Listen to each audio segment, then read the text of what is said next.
buenas tardes. Supongo ya que los estómagos empiezan a también reclamar su atención y voy a ajustarme al tiempo y dar las gracias a los organizadores por darme esta oportunidad.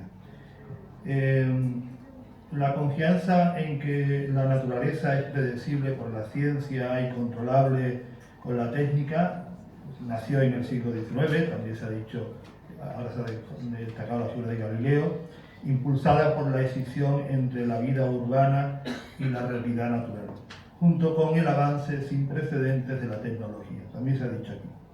Durante el siglo XX, la gran ciudad se consolidó como un espacio diseñado para brindar seguridad y confort. En él, la técnica actuaba como el esfuerzo para ahorrar esfuerzo, como ya diría Ortega en su meditación de la técnica. Una idea que sin duda se ha intensificado en el siglo XXI con la digitalización y la inteligencia artificial, reforzando la sensación de dominio sobre el entorno. No obstante, esta confianza está en crisis, porque desde finales del siglo pasado vivimos en la paradoja de que el mismo avance científico-técnico, que promete bienestar, genera simultáneamente nuevos problemas. Por otra parte, parece que la ciencia y la técnica son insuficientes para afrontar peligros como la gestión de la propia inteligencia artificial, lo hemos escuchado también aquí, o afrontar el cambio climático o la emergencia climática. Todo lo cual colabora a instalarnos en un estado de riesgo permanente. De hecho, el riesgo se ha convertido en la categoría central que define nuestra época y condiciona la forma en que interactuamos y tomamos decisiones en el presente. No defendemos que en el pasado no vivieran sus particulares riesgos, sino que hoy se vive en una constante anticipación del riesgo futuro, haciéndolo depender de la percepción subjetiva del mismo. Eso es lo singular de nuestro tiempo. Para aclararlo, acudiré a Ulrich Becker, La sociología del riesgo, en 1986, aunque en una línea diferente a Niklas Luhmann, Sociología del riesgo, 1991, y al filósofo español Daniel Innerarity, quien ha investigado la gestión de los riesgos globales y la crisis del coronavirus, en una obra coral titulada La humanidad amenazada, gobernar los riesgos globales, de 2011, que también estuvo coordinada con el político Javier Solana en el año 2000. Y luego su obra sobre el coronavirus como pandemia y cómo actuar, en 2020. ¿Qué desvelan estos pensadores sobre el riesgo? Intento sintetizarlo. En primer lugar, en las sociedades modernas el riesgo es una construcción conceptual resultado de una evaluación de costes y beneficios. Si el análisis muestra pocos costes y muchos beneficios, el riesgo se aminora.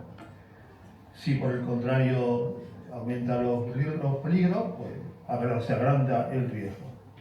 En segundo lugar, el riesgo cobra realidad cuando es definido y es significado por los medios de comunicación, que suelen recurrir a tonos apocalípticos para ganar audiencia y movilizar a la opinión pública. En tercer lugar, esta dinámica ha provocado que el debate científico se convierta en espectáculo, provocando que el ciudadano común, ante la falta de consenso científico, se ha hecho mención aquí que una teoría sustituye a otra teoría, desconfíe de los expertos y tome decisiones basadas en criterios extracientíficos. Véanse los movimientos negacionistas, por ejemplo. En cuarto lugar, la idea moderna, si se quiere ilustrada, de que la naturaleza es un objeto de dominio y explotación controlable, se desvanece, puesto que nuestras acciones en el orden social tienen repercusiones en el orden natural y viceversa, como puede evidenciarse en el clima. En quinto lugar, los riesgos económicos, ecológicos o sanitarios tienen hoy alcances y consecuencias planetarias. Crisis financiera de 2008, central nuclear de Chernobyl o Fukushima, cambio climático, la pandemia del COVID-19, pues vivimos en un mundo global interconectado. Los riesgos no tienen fronteras. En sexto y último lugar, la mayor complejidad del saber nos hace más conscientes de nuestra propia ignorancia sobre las consecuencias futuras de las innovaciones tecnológicas. Esto provoca que se perciba el futuro bajo el prisma de la incertidumbre en lugar del progreso, dedicando gran parte de la energía a la prevención de riesgos reales o posibles. Esto dificulta construir discursos racionales sobre una sociedad mejor, no solo en el futuro, sino también en el presente. Uno de esos riesgos es el cambio climático. Hablemos del cambio climático. A las preocupaciones iniciales del ecologismo del siglo pasado, contaminación, destrucción de la capa de ozono, merma de la biodiversidad, el siglo XXI ha sumado el problema del clima.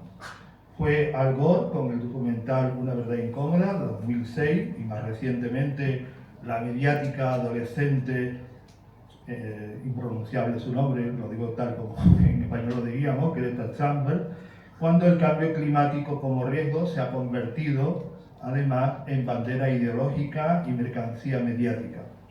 Sin embargo, procuraré realizar este análisis del riesgo con mesura y rigor, realizando algunas consideraciones previas necesarias para la reflexión. Es clave, por lo pronto, situar el cambio climático en una escala temporal adecuada. A menudo olvidamos que la Tierra tiene 4.500 millones de años, mientras que nuestra especie apenas lleva 300.000 años, los últimos fósiles descubiertos en Marruecos, 300.000 años de existencia. Como ilustra Francisco Ayala en su obra Origen y Evolución del Hombre, si la historia del planeta se comprimiera en un solo año, el clima de nuestra era actual representaría una anécdota prácticamente irrelevante en el cómputo global. Por otra parte, caemos en el error de olvidar que la naturaleza posee ciclos propios que trascienden la actividad humana. Entre ellos, el agotamiento final del Sol, ciertamente en un tiempo muy lejano. Actualmente nos encontramos al final de una interglaciación, lo que sugiere que nos dirigimos hacia una nueva era de frío intenso. Ya en 1978, Robert Aldrich, en La evolución del hombre, la hipótesis del cazador, señalaba que la especie humana tendrá que enfrentarse inevitablemente a una nueva glaciación para asegurar su supervivencia. Esto nos obliga a cuestionar qué tecnologías y fuentes de energía limpia serán capaces de sostener a miles de millones de personas, si es que llegamos a existir entonces, para sostener en condiciones de dignidad el frío extremo y la escasez de lluvia. Esta realidad plantea desafíos que van más allá del debate contemporáneo sobre el clima.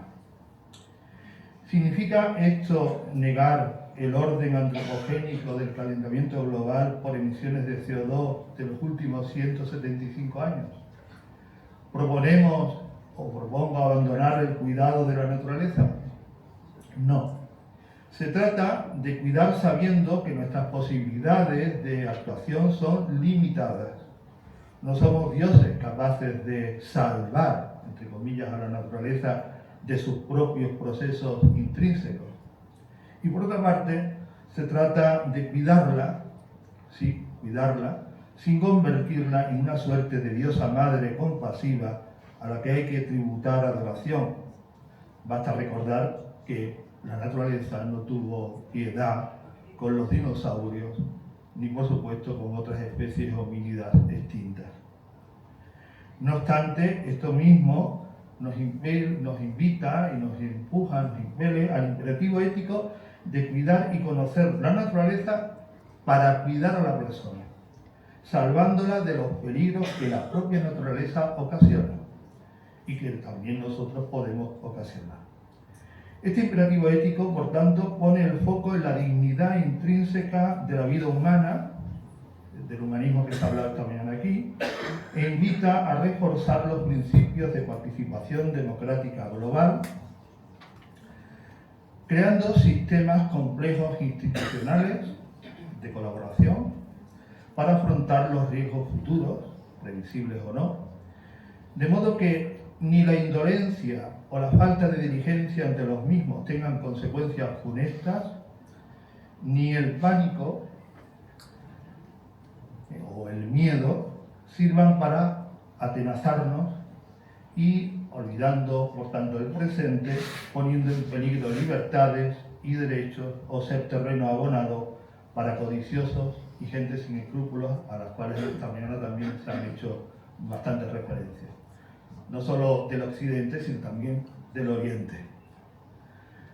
En este orden de cosas, si la ciencia diagnostica la realidad desde la cual tomar decisiones, la ética orienta el sentido de esas decisiones, lo cual implica asumir tres cosas. La investigación científica, si es auténtica, ha de estar abierta a la crítica racional, evitando el dogmatismo y la supeditación a intereses ajenos a la investigación. Se sabe también que la ciencia está al servicio de la industria y de los intereses políticos. Siguiendo a Karl Popper, el criterio de demarcación para distinguir lo científico de lo que no lo es debe ser la falsación y no el mero consenso o la autoridad. En este contexto, recientemente, en 2025, en Nature, Tiffany Chow y John Stevens, en un artículo titulado La otra crisis climática, 2025, han identificado que hay una crisis epistémica, una crisis sobre los modelos de interpretación del clima. Y esas discrepancias se observan porque los datos que los modelos ofrecen no coinciden con los datos reales obtenidos en ciertas regiones de la Tierra. Estas anomalías exigen, ellos lo proponen así, formular un nuevo paradigma, un nuevo modelo que salva la desconfianza en el modelo dominante de predicción sobre el clima, sobre el que se han tomado decisiones políticas y económicas. En segundo lugar, hace falta también, simultáneamente, la búsqueda de nuevos paradigmas no ideologizados. Conecta esto con el imperativo de tomar decisiones éticas y políticas basadas en la verdad científica, ciertamente provisional, la que se disponga en cada momento. Como bien apuntan Shaw y Stevens, las anomalías en las predicciones científicas no invalidan el problema climático, sino que ofrecen una oportunidad para profundizar en el conocimiento del clima y orientar mejor los esfuerzos de adaptación, evaluando con mayor precisión los riesgos de cambios catastróficos.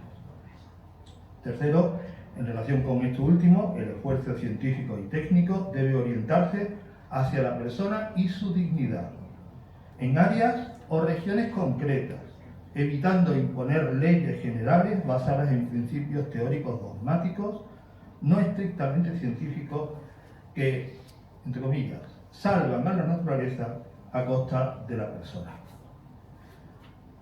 En cuarto y último lugar, puesto que toda técnica, como ya decía Ortega, tiene incoada una idea de bienestar, de bien vivir, lo anterior nos obliga a postular una visión trascendente que no reduzca la vida humana a su sola realidad física natural,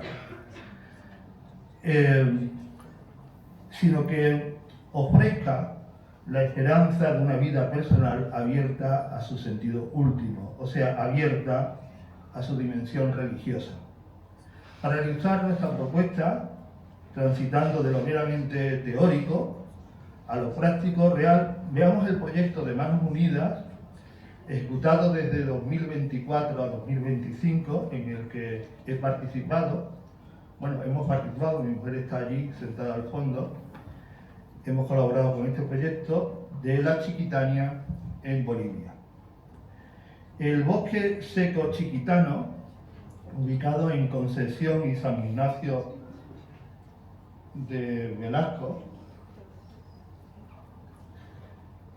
en Bolivia, es uno de los ecosistemas más frágiles del mundo debido a su lenta capacidad de regeneración. Para los habitantes locales, la salud de este territorio es vital, ya que de él depende su medicina, su alimentación, su espiritualidad, así como también su identidad cultural. La región vive una crisis provocada por sequías intensas y modelos extractivos, también se ha hecho referencia a ese modelo ahora mismo, antes que yo, como el monocultivo y la ganadería extensiva. A esto se suman las ocupaciones ilegales de tierra vinculadas a intereses políticos que desplazan a las comunidades indígenas. Estas amenazas generan incendios recurrentes, crisis hídrica, inseguridad territorial, aumento de la pobreza y pérdida de biodiversidad. Frente a esta realidad, las comunidades han comprendido que defender el bosque es también defender sus derechos fundamentales y su futuro. La respuesta ha sido volver a la tierra combinando saberes ancestrales y tecnología mediante sistemas productivos sostenibles.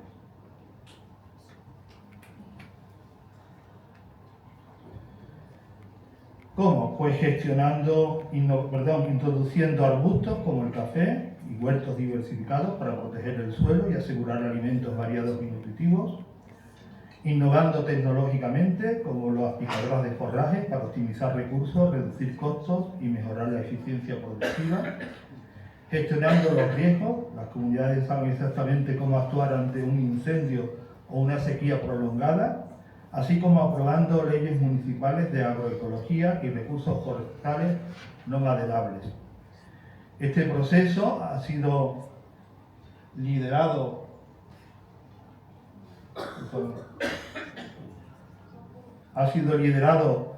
en un 70% por mujeres y los jóvenes, quienes han llevado sus demandas a la agenda pública municipal bajo el enfoque de los derechos económicos, sociales, culturales y ambientales. Todo lo anterior ha permitido que